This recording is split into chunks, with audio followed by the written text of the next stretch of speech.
Hello दोस्तों, स्वागत है आपका हमारे YouTube channel mission lecture UK 2025 पर। तो दोस्तों, आज की क्लास में हम बात करेंगे उत्तराखंड एलटी के रिजल्ट को लेकर।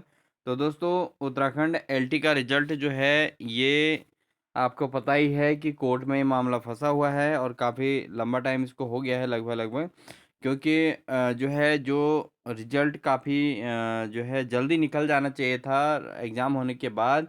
वो 3 महीने तो जो है आयोग ने वैसे ही रोके रखा और उसके बाद फिर पता चला कि गेस्ट टीचर्स यहाँ पर वेटेज के लिए गए हैं न्यायालय की शरण में और वेटेज के लिए मांग कर रहे हैं। प्रतिवर्ष 1.5 जो है अंक का वेटेज मांग रहे हैं। तो ये बात जब पता चली तो उसके बाद अब एलटी अभ्यर्थियों के लिए बड़ा यहाँ पर एक टेंशन बढ़ गया कि भाई कोर्ट के मामले से कैसे निपटा जाए और किस तरीके से इस रिजल्ट को जारी करवाया जाए। तो एलटी अभ्यर्थियों ने काफ़ी जद्दोजहद की और पूरे अपनी यूनिटी बनाते हुए महारैली का आयोजन किया। और महारैली का आयोजन करने के बाद जो है कोर्ट की तारीखें थोड़ा जल्दी जल्दी आई, लेकिन लास्ट में फाइनली दोस्तों यहाँ पर जो है लगातार तारीखें मिलने के बाद में जब मामला डबल बेंच में गया तो आज जो है दोस्तों यहाँ पर डबल बेंच से भी निराशा ही हाथ लगी है एलटी अभ्यर्थियों को। तो कुछ खास यहाँ पर परिणाम प्राप्त नहीं हो पाया दोस्तों। पूरी बहस के बाद एलटी अभ्यर्थियों के लिए जो है यहाँ पर आज के मामले को जो है पोस्टपोन कर दिया गया दोस्तों और अगली तारीख दे दी 6 जनवरी की। तो बड़ा यहाँ पर निराशाजनक है एलटी अभ्यर्थियों के लिए कि नेक्स्ट डेट जो है हियरिंग डेट 6 जनवरी की रख दी गई है। और जहाँ तक हम आज की बात करें तो दोस्तों यहाँ पर जो कोरम में जस्टिस थे मनोज कुमार तिवारी और जस्टिस विवेक भारती शर्मा जो थे, ये दो जो है यहाँ पर न्यायाधीश थे दोस्तों यहाँ पे।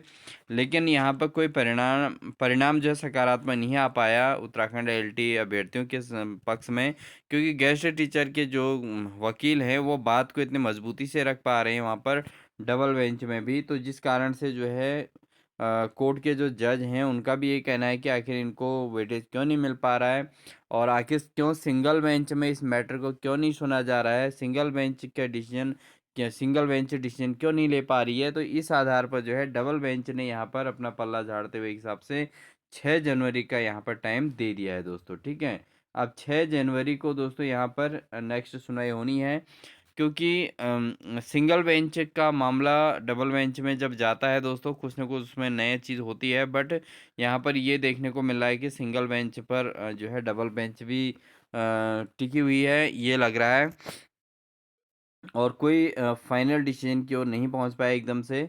तो यहाँ पर जो है अब बात ये आती है दोस्तों कि नेक्स्ट हियरिंग के दौरान होगा क्या आखिर, क्योंकि नेक्स्ट हियरिंग यहाँ पर 18 तारीख को सिंगल बेंच में कल होनी है। तो क्या पता कुछ सकारात्मक यहाँ पर परिणाम प्राप्त हो, क्योंकि डबल बेंच में तो सीधे सीधे काफ़ी लंबा गैप यहाँ पर ले लिया गया है हियरिंग के लिए। 20 दिन का लगभग अप्रोक्सीमेट यहाँ पर टाइम ले लिया गया है डबल बेंच के द्वारा। तो यहाँ पर दोस्तों ये एक एलटी अभ्यर्थियों के लिए एक गुमराह की स्थिति भी पैदा हो कर रही है दोस्तों, क्योंकि अगर यहाँ पर डिसीजन होना होता तो दोस्तों आज इस पर डबल बेंच जो है बहुत आसानी से निर्णय ले सकती थी। लेकिन हुआ क्या कि सिंगल बेंच के मैटर को यहाँ पर लिया गया कि आखिर सिंगल बेंच में जो है क्यों इसका परिणाम नहीं दिया गया। तो इस पर चर्चा रही और साथ ही साथ जो है एलटी अभ्यर्थियों की बातों को भी सुना गया और साथ ही साथ दोस्तों एलटी अभ्यर्थी के जो वकील हैं उन्होंने अपने बात को तो रखा, लेकिन उतने दावे के साथ नहीं रख पा रहे दोस्तों, उतनी मजबूती नहीं दिख रही है जितना गेस्ट टीचर के वकील अपनी बातों को रख रहे हैं। और साथ ही गेस्ट टीचर के वकील का पक्ष इसलिए भी मजबूत है दोस्तों क्योंकि उनके पास जो है पॉइंट ज़्यादा है अभी, क्योंकि जब तक उनकी मामले की स्टार्टिंग से पूरी जानकारी जो है जज तक नहीं पहुंच पाती है तब तक उनको अपनी बात रखने का पूरा मौका मिल रहा है यहाँ पे। और जैसे ही अगर यहाँ पर सरकार की मंशा रहेगी दोस्तों कि गेस्ट टीचर्स को ही वेटेज दिया जाएगा, तो इस आधार पर तो बहुत आसानी से उनको वेटेज मिल जाएगा। और ऐसा अभी की स्थिति को देख के भी ऐसा लगता है कि वो सरकार जो है चाहती है गेस्ट टीचर के फेवर को देखते हुए फेवर ऐसा लग रहा है। बट हम 100% इसको श्योर नहीं कह सकते दोस्तों, क्योंकि कोई भी चीज़ जो है हमारे द्वारा जजमेंट करना बहुत कठिन काम है, क्योंकि न्यायालय में जो जज बैठे हैं दोस्तों वो पूरी चीज़ को स्टडी करते हैं, डीप स्टडी करते हैं और उसके आधार पर परिणाम में पहुंचते हैं। तो माननीय न्यायालय के डिसीजन को इसीलिए सर्वोपरि माना जाता है कि वो पूरा केस को स्टडी करने के बाद ही निर्णय पर पहुंचते हैं। तो काफ़ी मैटर जो है घूमता है।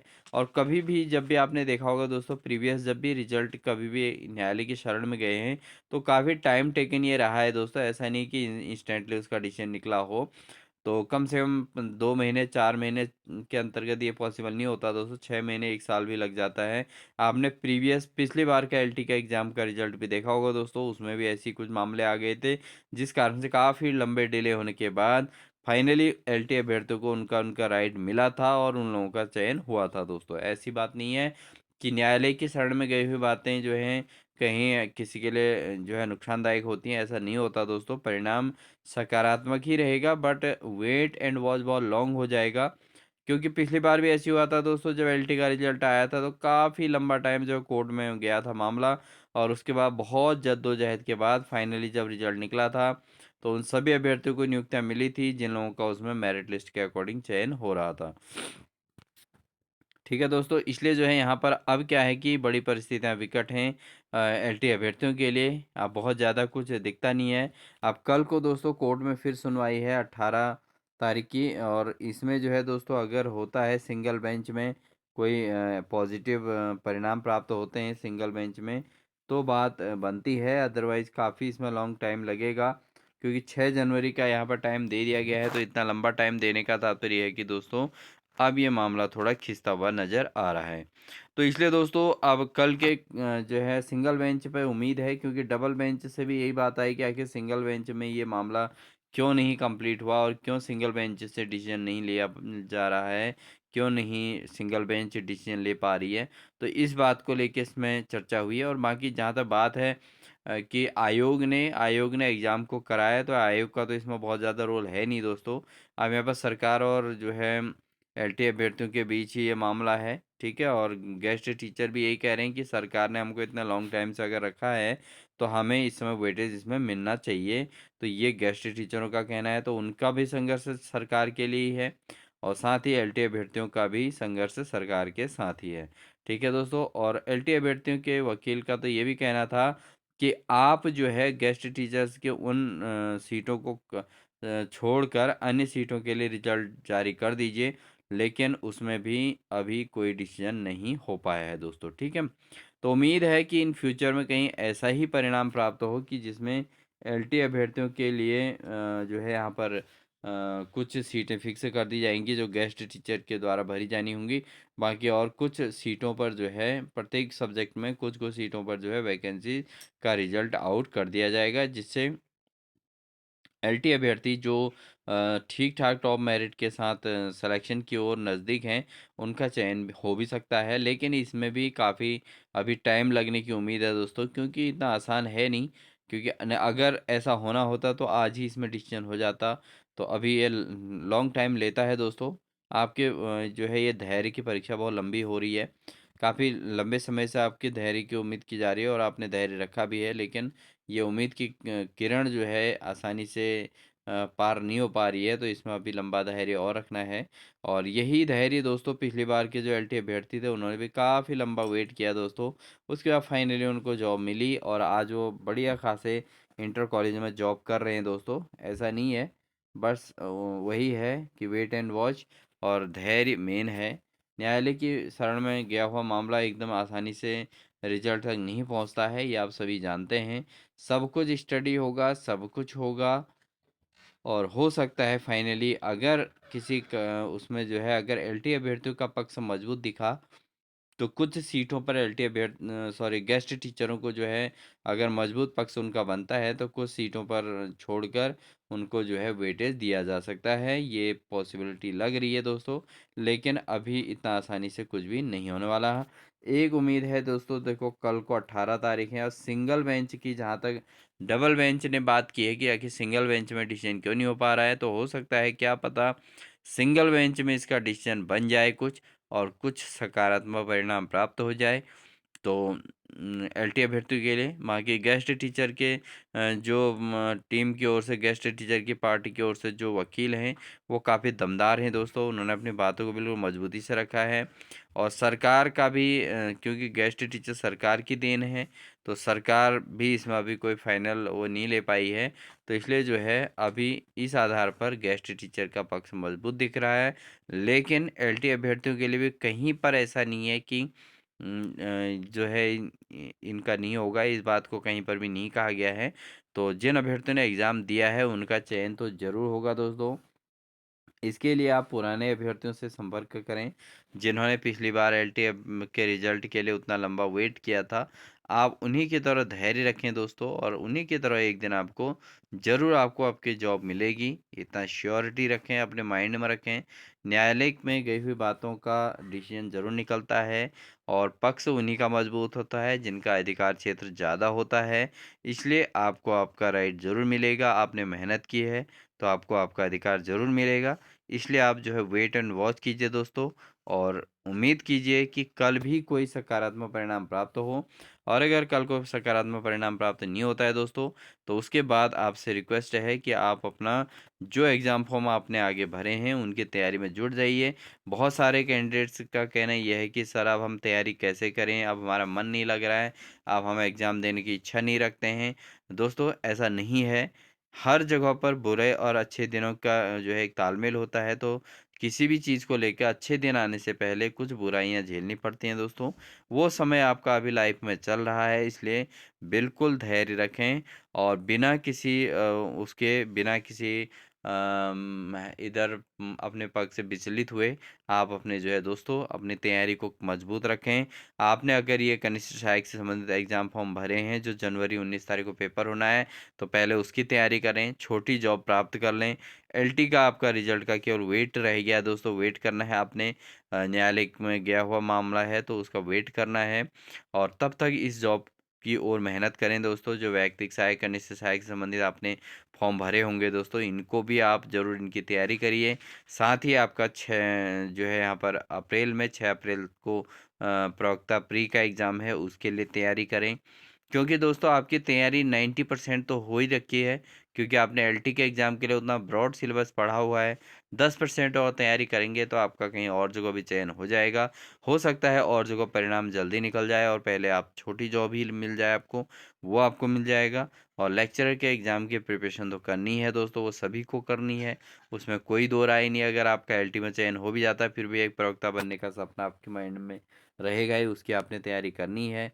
इसलिए बिल्कुल निराश ना होइएगा, और बिना बिना निराशा के आप अपनी तैयारी को प्रॉपर रखिए। जितना टाइम आपने अभी दे दिया है उसी प्रकार थोड़ा कुछ टाइम और वेट कीजिए दोस्तों। और साथ ही सपोर्ट कीजिए अपने उन साथियों को जो एलटी के रिजल्ट आउट होने के लेकर संघर्षरत हैं, या जो कोर्ट में यहाँ पर वकील वगैरह कर रखें, उसके लिए आप भी अपना सहयोग करिए दोस्तों। और जिससे जो है आपका पक्ष भी मजबूत हो, और आपके साथी जो है मजबूती के साथ अपनी बातों को रख सकें। सरकार के सामने अपनी बातों को रखें कि भाई अगर हमने आपने एग्ज़ाम करा रखा है तो हमारा रिजल्ट आउट क्यों नहीं कर रहे हैं। जैसे गेस्ट टीचर कह रहे हैं, भाई जब आपने हमको रखा है तो आप हमको वेटेज क्यों नहीं दे रहे हैं, क्यों नहीं दिला पा रहे हैं, है ना। तो वो कोर्ट के शरण में गए हैं, तो उनका भी पॉइंट जो है उन्होंने वकील अच्छे वकील के थ्रू उनकी बातें रखी जा रही हैं, मजबूती के साथ रखी जा रही हैं। ऐसे ही आप भी अपना पक्ष मजबूत कीजिए दोस्तों। और साथ ही साथ अदर एग्ज़ाम्स की तैयारी कीजिए, सिलेक्शन लीजिए दूसरी जगह। और साथ ही यहाँ एलटी का इंतज़ार कीजिए। जैसे ही आपका इधर एलटी का रिजल्ट आउट होगा तो आपका चयन ज़रूर होगा दोस्तों। तो यही उम्मीदें हैं दोस्तों आपकी, अच्छा करेंगे, अच्छा आप बढ़ेंगे, पॉजिटिव रहेंगे, सकारात्मक रहेंगे। काफ़ी दिनों से आपसे बार बार मैं रिक्वेस्ट कर रहा हूँ दोस्तों, आप सकारात्मक रहिए, आप बिल्कुल नकारात्मक ना होइए। आप कहीं पर भी किसी भी एंगल से नकारात्मक मत सोचिए दोस्तों, और ना ही नकारात्मक कहीं कोई बातें कीजिए। क्योंकि दोस्तों न्यायालय जो है सर्वोपरि होता है, वहाँ से परिणाम हमेशा सकारात्मक ही प्राप्त होते हैं। तो इसलिए दोस्तों आप अपनी तैयारी पर जुट जाइए। अगर आप चैनल पर नए हैं तो प्लीज़ चैनल को सब्सक्राइब कर लीजिएगा, जिससे आपको इसी प्रकार की लगातार अपडेट आपको देखने को मिलेंगी दोस्तों। साथ ही दोस्तों, अगर आप हमारे प्लेलिस्ट में नहीं गए तो प्लेलिस्ट में जाके हमारे लगातार प्रीवियस ईयर क्वेश्चन पेपर के सेट कराए जा रहे हैं। आप ज़रूर उनको वॉच कीजिएगा। प्रतिदिन एक क्लास पेपर सेट आपको देखने को मिल रहा है, उसको आप ज़रूर अटेंड कीजिएगा। उससे आप अपनी तैयारी का जो है जजमेंट कर सकते हैं दोस्तों। साथ ही कोई अगर क्वेश्चन नए आपको दिख रहे हैं, उनको नोट्स ज़रूर बनाते रहिएगा। और साथ ही दोस्तों, चैनल पर नए हैं तो सब्सक्राइब कर लीजिएगा, बेल आइकन दबाकर ऑल नोटिफिकेशन को ऑन कर लीजिएगा। और साथ ही वीडियो अच्छी लगी तो लाइक ज़रूर कीजिएगा, अपने दोस्तों को शेयर ज़रूर कीजिएगा। इन्हीं सभी बातों के साथ दोस्तों, बिल्कुल बिल्कुल अपना धैर्य रखें दोस्तों। धैर्य की ही परीक्षा है और कुछ भी नहीं है। धैर्य रखें। और टाइम अब लग रहा है दोस्तों कि ये थोड़ा एलटी का रिजल्ट ज़्यादा खिंचने वाला लग रहा है, क्योंकि नहीं तो अगर इसके परिणाम निकलने वाले होते बहुत जल्दी निकल जाते। अब देखते हैं दोस्तों, कल 18 तारीख को क्या सुनवाई होती है, क्या कुछ सकारात्मक परिणाम प्राप्त होता है तो अच्छी बात है, नहीं तो आप अपनी अन्य तैयारी पर जुटे रहें दोस्तों। एलटी का रिजल्ट जब आएगा तब आपका चयन जरूर होगा। इन्हीं सभी बातों के साथ दोस्तों, wish you all the best.